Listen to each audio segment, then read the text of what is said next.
guys, my name is the CHALL, your Doncaster Rovers fan channel and sports channel in general, and I didn't think I'd be uploading again today.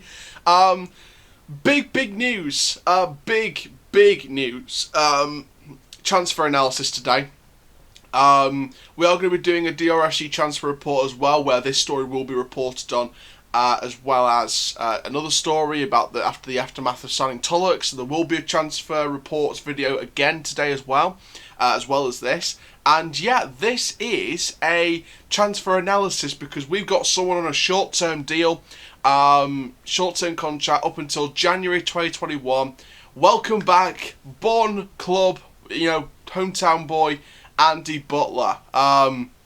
He's come back on a short-term deal till January 2021, and yeah, he's signed on a short-term contract for a few months. So hopefully it will be extended till the end of the season, but we'll see what happens with that. But I'm going to share with you all the details about the transfer in this video and share with you my thoughts on it as well. But don't forget, guys, DRFC Transfer Reports, you can check out the official episode of that coming later today as well. We'll talk about that. We'll talk about the aftermath of Tulloch as well. And yeah, let's get into this, guys. So let's share all the details, officially from the club, about the re-signing of Andy Butler.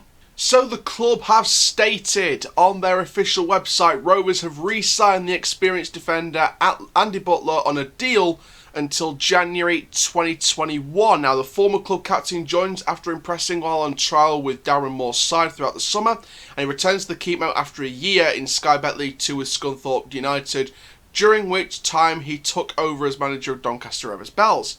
So Butler has signed in the time to be involved with the League One opener against MK Dons at the Keepmoat Stadium as well. So there we go. That is looking then at the signing of Andy Butler. Now, does this change things with the team now? I've already released a prediction video on the MK Dons match before Butler signed. Does this change something? Does this mean that someone's going out of the bench? Does that mean that someone's not going to be in it? Does this mean that Amos is not going to be involved? Like, if Reece James doesn't come back to 100%, is he not going to be involved? Is Amos not going to be involved? Because John will probably be on the bench as backup left back. I don't think I've got Horton involved. I think I remember I've got Horton as one of the players left out.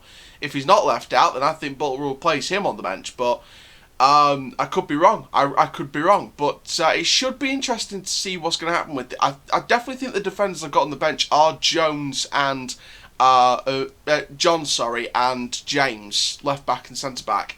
So, where does Butler go? Where does he go? He's got Wright and Anderson, but I don't know. I don't think Butler will be involved in the MK Dons match. He signed in time to be involved, but I don't think he will be involved. I think he'll just be, there in case we need him, just in case.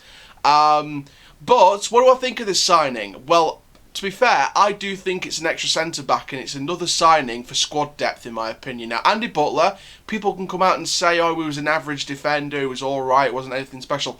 But we still needed him at that point. When he was in our squad for the last few years, he's been a homegrown boy, he's been a hometown player, and, he's been in our squad when we've needed him, whether he's performed bad, whether he's performed good, he was still in the squad when we needed him.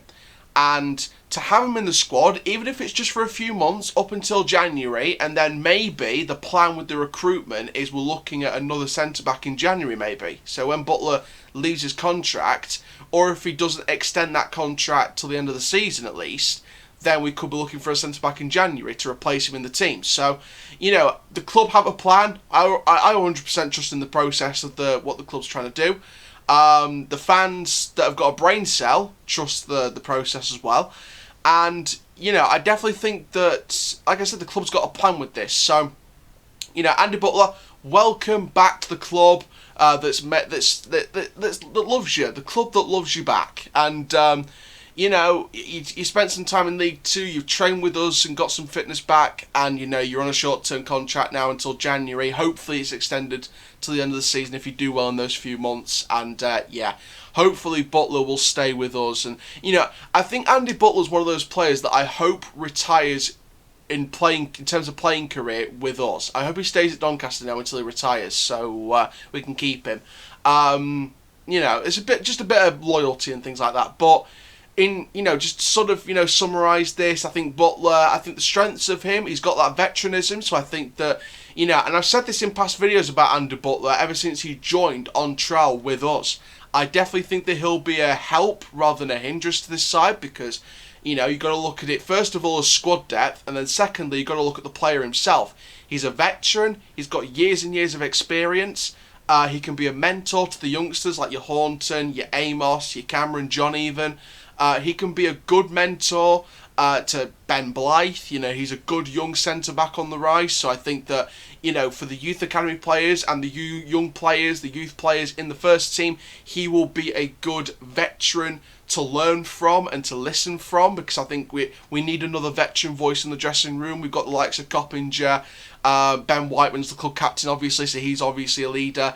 Anderson and Wright, they're two centre-back solid partnership centre-backs, and they're a voice in the dressing room. So we need extra voice in the dressing room just to give a bit more leeway, and I think that Butler is another extra veteranism voice in the dressing room. And in terms of his play, yes, the age might, be bad at first, but don't judge a book by its cover. Don't judge an age by its standard. Butler might be that old, but the fact that he's been training with us and he's done enough to warrant a short-term contract, that's fair enough. That's the club's, process. And I think that Andy Butler definitely is a good veteran defender that we need in this squad. So, welcome back to the club, Andy Butler. Hopefully you extend it to the end of the season if it goes on longer. And, welcome back to the club that loves you back. So thank you very much, guys, for watching this video from the transfer analysis from Andy Butler. Stay tuned, because we've got the last video, hopefully, if nothing else comes out today, from the transfer reports, where I'll speak about Andy Butler and the free press article surrounding this transfer, which, speaks a lot about the details that we've covered in this video, and a bit more details as well.